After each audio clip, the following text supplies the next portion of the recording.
پوری قوم کو، عدالتی نظام کو اور دنیا کو اپنی شرائط پہ چلانا چاہتے ہیں. ایسا ہوتا نہیں ہے. ان کو چاہیے کہ جس طرح باقی ملک میں مجرم لوگ ہیں یا ملزم ہیں، ملزموں پر جو الزام لگتے ہیں تو وہ عدالتوں کا فیصلہ کرتے ہیں اور بہت عدالتوں کو فیس کرتے ہیں. اور بڑی ایک اچھی اگزامپل ہے آصف علی زرداری کی کہ ان پر بھی کرپشن کے درجنوں چارجز ہیں جن کے لیے وہ عدالت پہ پیش ہو رہے ہیں. اس سے پہلے بے نظیر بھٹو اپنے دونوں بچوں کو ساتھ لے کر بھی عدالت میں کٹہرے میں آ کر کھڑا ہوا کرتی تھیں. لیکن یہ انوکھا لاڈلا ہے جو یا تو اسائلم لے کے ملک سے باہر چلا جاتا ہے، ان کا علاج بھی ملک سے باہر ہوتا ہے، اور ملک کے اندر ہوں تو زندگی کی ضمانت حکومت وقت سے چاہیے، اور ملک سے باہر ہوں تو ضمانت عدلیہ سے چاہیے کہ ہمارے حق میں فیصلہ آئے گا تو میں واپس آؤں گا.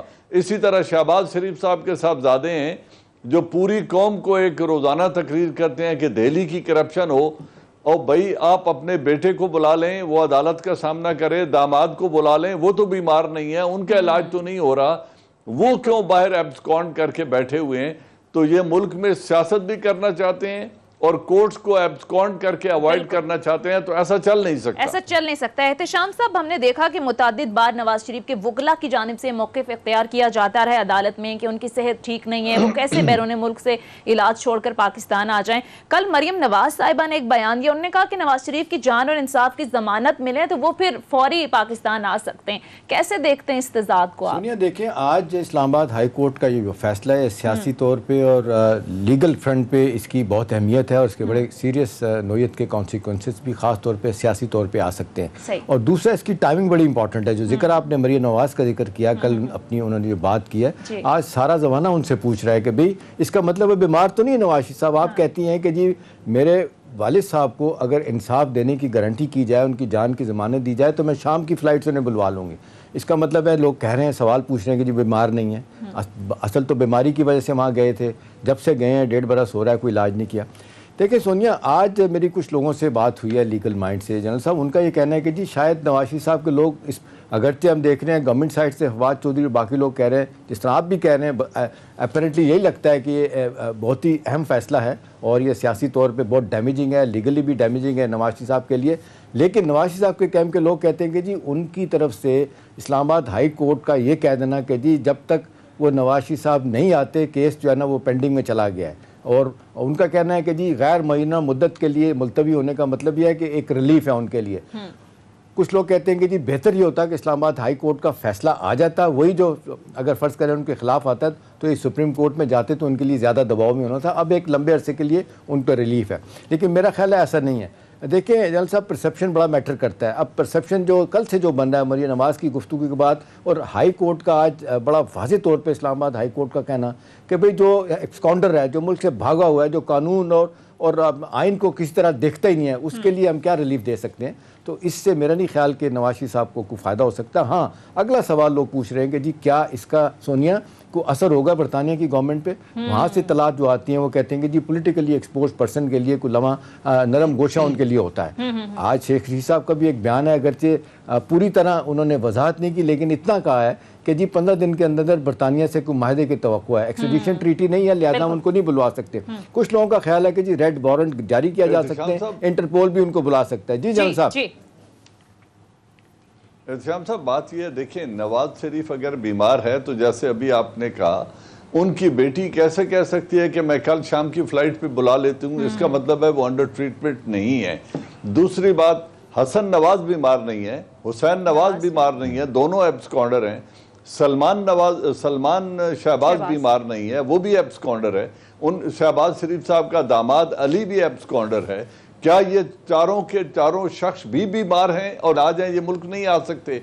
یہ صرف عدالتی پروسیس کو اور انصاف کو اوائڈ کرنے کے لیے، عدالتوں کا سامنا کرنے سے بچنے کے لیے وہاں پہ پناہ لے کر بیٹھے ہوئے ہیں. چونکہ ان کے بزنسز ہیں، بزنس ویزاز ان کے پاس ہیں، کاروبار یہ باہر کرتے ہیں. اور اگر ان کے صاحبزادی نواز شریف کو کل شام واپس بلا سکتی ہیں تو ایک تو اچھی بات یہ ہے کہ وہ صحت مند ہو چکے ہیں اور کل شام واپس آنے کے لیے اگر ضمانت دے دی جائے تو تیار ہیں. تو اگر وہ اتنے صحت مند ہیں تو اپنے عزت اور وقار کے لیے آ جائیں اور عدالتوں کو فیس کریں. لیکن صاحب، دو باتیں بڑی تواتر کے ساتھ ہو رہی ہیں ان کے ساتھ. آپ دیکھ لیں کہ اب جس طریقے سے کل ضمانت پہ رہائی ہوئی ہے خواجہ آصف صاحب کی، پی ایم ایل این کے لوگ جو ہے نا وہ کہہ رہے ہیں لاہور سے ہوئی ہے کہ جی دیکھیں یہ تو جناب انصاف کی فتح ہے, ہماری عدالتیں آزاد. اب جب ان کے خلاف کوئی فیصلہ آ جائے تو یہ کہتے ہیں کہ جی ہم نہیں مانتے, اور یہ پہلے سے کہنا شروع کر دینا کہ جی ہمیں انصاف کی توقع نہیں ہے. تو یہ سوالیہ نشان تو خود پاکستان کی عدالتوں پہ اٹھا رہی ہیں. ایک طرف کہتی ہیں کہ جی انصاف کی ہمیں امید نہیں ہے, گارنٹی کریں ان کی جان کی بھی انصاف کی. اور یہی بات آپ کو یاد ہوگا کہ زبیر عمر صاحب کہتے رہے, اور بڑا ان پہ کرٹیسزم بھی ہوا تھا کہ یہ کیا بات ہے, آپ تو کہہ کے گئے کہ جی پلیٹلیٹس ان کے 3000 رہ گئے ہیں, خدا نہ خواستہ دنیا سے جانے والے ہیں. اب یہ ایک دم صورتحال ہے کہ ایک دن بھی ہاسپٹل نہیں گئے, تو پھر ایک طرف جا کے آپ فوج والوں سے بھی ریلیف مانگنے کی کوشش کرتے ہیں, ساتھ کہتے ہیں میں نظریاتی ہو گیا ہوں اور میں یہ کہ ایک بدلا ہوا انسان ہوں. تو لوگ بہت زیادہ کنٹرڈکشن دے رہے ہیں ان کے بیانات میں, ان کے ادروائز جو رویے ہیں. تو آپ کو کیا لگتا ہے جنرل صاحب کہ اب کچھ سیاسی طور پہ جو اتنا بڑا, میرے خیال میں تو بہت بڑا ڈیمیج ہوا ہے آج اسلام آباد ہائی کورٹ نے, اور جو وربیٹم چیزیں آئی ہیں وہ تو بڑا خوفناک رگڑا لگایا دونوں ججز نے کہ بھئی آپ کیا سمجھتے ہیں ہمیں کہ ہم یہاں پہ بیٹھے ہوئے ہیں کہ مفت کے فیصلے کریں گے, آپ کی مرضی کے فیصلے کریں گے, آپ اپنے کلائنٹ کو یہاں لے کے کیوں نہیں آتے. اور پھر سوال اٹھائے ہیں جی, وہ پوچھ رہے ہیں کہ جی آپ بتائیں ایون فیلڈ اور یہ اپارٹمنٹ نواز شریف صاحب کے ہیں, انہوں نے کہا جی ان کے نہیں ہیں. کن کے ہیں جی, ان کے صاحبزادوں کے ہیں. صاحبزادوں کے ہیں, ٹھیک ہے آپ بتائیں. ان سے پوچھتے ہیں وکیل سے کہ جی جج صاحب یہ بتائیں کہ جی آپ کتنی عمر میں آپ نے پریکٹس شروع کی, انہوں نے کہا جی 25 سال کی عمر میں. 25 سال کے بعد آپ کی کمائی ہوئی, تو یہ 18-19 سال کی عمر میں دونوں صاحبزادے ہیں, یہ کروڑوں اربوں روپے کے مالک بن گئے, کیسے بن گئے. کہا جاتا ہے کہ وکیل صاحب کے پاس کوئی جواب نہیں تھا ان باتوں کا. تو اب ہونا تو یہی چاہیے کہ جی آپ آ کے اپنا کیس پاکستان کی عدالتوں میں لڑیں, اور پھر جو بار بار آپ کہتے ہیں ہمیں انصاف ہے, تو پھر آپ سامنا کریں, انصاف ان سے لیں. اب یہ کیا ہے کہ جی جب آپ کو موقع ملتا ہے کہ اچھی خبر آپ کے لیے آتی ہے تو آپ کہتے ہیں سب کچھ اچھا ہے, اور جب آپ کے خلاف کوئی فیصلہ ہو جائے تو ساری عدالتوں کو آپ کنٹروورشل بنا دیتے ہیں. یہ رویہ کیا ہے جنرل صاحب؟ شام صاحب, یہی ایک انفارچونیٹ بات ہے کہ ہمارے سیاسی روایت یہ بن گئی ہے کہ جس شخص کے خلاف فیصلہ آتا ہے وہ عدالتوں پر عدم اعتماد کہتا ہے, اور جن کے حق میں آتا ہے وہ ڈونگرے بجاتے ہیں کہ ہم سرخرو ہو گئے ہیں. بھئی اگر ایسا ہی ہوتا ہے, دنیا کی تمام عدالتوں میں ایسا ہی ہوتا ہے کہ مجرموں کو سزا ملتی ہے اور جو بے گناہ لوگ ہیں وہ بری ہوتے ہیں, لیکن اس کا طریقہ صرف ایک ہوتا ہے کہ جب آپ پر الزام لگے تو آپ کو عدالت جانا پڑتا ہے اور عدالتوں کو فیس کرنا پڑتا ہے. میں ایک لمحے کے لیے کہنے کو تیار ہوں کہ چلیں اگر یہ سمجھتے ہیں یہ بے گناہ ہیں تو جس فورم پر یہ بے گناہ ثابت ہوں گے وہ عدالتی فورم ہے. اور یہ تو ملک کے سب سے اہم ترین جو پلر ہے ریاست کا وہ عدالتیں ہی ہیں. جس معاشرے میں انصاف نہ ہو وہ معاشرہ پھل پھول نہیں سکتا. خود قادر مطلق کا نظام, اللہ تعالیٰ کا بنایا ہوا نظام بھی ایک دن روز جزا پر منحصر ہے کہ تمام تر کائنات کا فیصلہ ہوگا جس دن انصاف ہوگا اور مجرموں کو نیک لوگوں سے چھانٹ کر الگ کر دیا جائے گا اور ترازو میں تولا جائے گا کہ نیک کون ہے اور بد کون ہے. اگلا جب سوال اللہ کا نظام انصاف پر مبنی ہے. معذرت کے ساتھ جنرل صاحب, اگلا سوال یہ بنتا ہے کہ جی اب کیا کرنے کی ضرورت ہے. اب جس طریقے سے برطانیہ پہ دباؤ بھی ہے, مورل دباؤ بھی ہے, ٹھیک ہے وہ تیار کرتے ہیں, ایم کیو ایم کے بندے کو بھی رکھا انہوں نے کئی عرصہ, اور ان سے کام بھی لیتے ہیں پاکستان کے خلاف جو کچھ کروانا ہوتا ہے. اب ان کو لانے کا کیا طریقہ ہے, یہ خود آ نہیں رہے. اب آپ دیکھ لیں جتنا ان پہ دباؤ ہے, اب جتنے ان کے قریبی لوگ ہیں وہ پرائیویٹلی بھی اور ادروائز بات کر رہے ہوتے ہیں کہ جی ہمارے پاس کوئی لیگل ایسی چیز نہیں ہے کہ جس کو لے کے ہم کو ریلیف لے سکیں. تو برطانیہ کو کیا کرنے کی ضرورت ہے, وہ کیوں وہ کہتے ہیں پولیٹیکلی ایکسپوز پرسن کو سپورٹ کرتا ہے؟ دیکھیں بات یہ, پرائم منسٹر آف پاکستان کو دعوت ہے برطانیہ کے دورے کی. میں سمجھتا ہوں کہ پرائم منسٹر نے جو دورہ ڈیلے بھی کیا ہے اس سے پہلے ان کو نے شاید یہی رکھا ہو کہ پہلے سپیڈ ورک کر لیں کہ میں نے وہاں جا کے کرنا کیا ہے. برطانیہ انہوں نے دیکھا ہوا ہے, وہ کچھ دیکھنے نہیں جا رہے. وہ he is going as chief executive of the country, government کے سربراہ ہیڈ کی حیثیت سے وہ جا رہے ہیں. تو انہوں نے جب پرائم منسٹر سے بننا ہے تو ہمارا سب سے پرائمری کنسرن دو ہیں برطانیہ میں. پہلا یہ ہے کہ الطاف حسین ہو یا یہ اس طرح کے پولیٹیکل مجرم جنہوں نے وہاں جائیدادیں بنائی ہیں اور ان کا ریکارڈ پاکستان کو وہ نہیں شیئر کرتے, اور پھر جن کو ہماری عدالتوں میں جو مطلوب اشخاص ہیں ان کو واپس منگانا اور عدالتوں کے سامنے انہیں فیس کرانے کے لیے اس ایگریمنٹ کی ضرورت ہے. تو میرے خیال میں ایک تو سب سے بڑا فورم یہی ہے کہ پرائم منسٹر آف پاکستان اپنی تیاری کر کے جائیں, ان کی لیگل ٹیم تیاری کر کے جائے اور اس چیز کو جا کے دو ٹوک فیصلہ کرنے کے لیے جائیں کہ حکومت برطانیہ ہمارے ساتھ کس طرح کے تعلقات چاہتی ہے. باقی خیر سگالی اور ایجوکیشن تو ہوتی رہتی ہے. دوسرا ایشو ہے جو پاکستانی ڈائسپورا ہے وہاں پہ ان لوگوں کے جو مسائل ہیں کہ وہ لوگ اگر سیاست میں حصہ لے سکتے ہیں, وہ لوگ اپنا ووٹ کاسٹ کر سکتے ہیں, وہ بہت بڑی ریمیٹنسز بھیج رہے ہیں پاکستان کے اندر, پھر ان کے ساتھ یہاں پہ جو پراپرٹی میں جہاں وہ انویسٹ کرتے ہیں وہاں انصاف ہونا چاہیے. تو ان مسائل کو لے کر وہ اس پاکستان کمیونٹی سے بھی میرے خیال میں ملیں گے, اور پرائم منسٹر آف پاکستان سے دو ٹوک موقف اور کسی معاہدے کے لیے سیر کے لیے جانا یا شیک ہینڈ کی تو میرے خیال میں اس اسٹیٹ پہ ضرورت ہی نہیں ہوتی. بالکل. تو احتشام صاحب کوئکلی ہمیں بریک کی طرف جانا ہے. لاسٹ میں کامنٹ کیجئے گا, جس طرح سے ابھی جنرل صاحب نے بات کی کہ پرائم منسٹر کا دورہ شیڈیول ہے, آپ کو لگتا ہے کہ کسی قسم کا ایگریمنٹ ہو سکتا ہے؟ اور دیکھیں سونیا, امریکہ کے ساتھ ہماری ایکسٹریڈیشن ٹریٹی ہے, ٹھیک ہے, وہ 9/11 کا ایک واقعہ تھا, اس کے بعد بڑی تیزی سے ان کو بھی چاہیے تھے اس طرح کے بندے جو دہشت گردی کر کے وہاں چلے جاتے ہیں, وہاں معاہدہ ہو گیا. تو امریکہ جو ہے تو وہ تو برطانیہ تو بہت ان کے قریب ہے, ساری باتیں ان کی ویسے بھی مانی جاتی ہیں. تو بظاہر میں یہ دیکھتا ہوں کہ برطانیہ کی حکومت کے لوگ بے شمار دفعہ سونیا پاکستان آتے ہیں, آ کے جو مجرم وہاں سے جم کر کے پاکستان میں آتے ہیں, ٹھیک ہے سیاسی لوگ نہیں ہوتے, وہ کوئی قتل کر کے آتا ہے, کوئی ڈاکہ ڈال کے آتا ہے, کوئی پیسے لے کے کسی کے آتا ہے. تو یہاں سے بے شمار واقعات ہم نے دیکھے کہ پاکستان کی حکومت نے ان لوگوں کو واپس بھجوایا وہاں پہ اور ان کے ہینڈ اوور کیا, اور وہاں پہ ان کے خلاف مقدمات چلے اور اس کے بعد عدالتوں نے ان کے خلاف فیصلے دیے اور مانے گئے. تو میرا خیال ہے یہ وقت آ گیا ہے کہ یہ برطانیہ کو بھی سوچنا چاہیے کہ یہ مستقل طور پہ یہ ایک تلوار لٹک رہی ہے ان کے اوپر, ٹھیک ہے, جتنا زیادہ دباؤ آنا چاہیے. شام صاحب, جو امریکہ سے ہمارا معاہدہ ہوا ہے, جس طرح سعودی عربیہ کے ساتھ ہے کہ پاکستانی قیدی سزا پاکستانی عدالتوں میں کاٹیں گے جو جرم کر کے سعودی عربیہ میں قید ہیں, اگر یہ معاہدہ سعودیہ کے ساتھ ہو گیا تو پھر ہمیں عافیہ صدیقی کا کیس بھی امریکہ کے ساتھ اٹھانا چاہیے کہ اس نے کوئی قتل نہیں کیا, اس کے اوپر جو الزامات ہیں اگر اسے 60-70 سال کی سزا سنا دی گئی ہے تو پھر اس کو بھی اس معاہدے کے تحت پاکستان لایا جائے اور وہ پاکستان کی عدالت میں آ کر وہ سزا کاٹے, تاکہ وہ اپنے بچوں سے, اپنی فیملی سے مل سکے اور اپنے لوگوں کے ساتھ اس کا رابطہ رہ سکے اور آئسولیشن کی سزا نہ کاٹتی رہے. تو اس کی بھی بات ہمیں کرنی چاہیے ہیومینیٹیرین پلین کی اوپر. ٹھیک ہے, جنرل صاحب سے ناظرین گفتگو کا سلسلہ رہے گا. یہاں ایک مختصر بریک لیتے ہیں, بریک کے بعد واپس آئیں گے. Stay with us.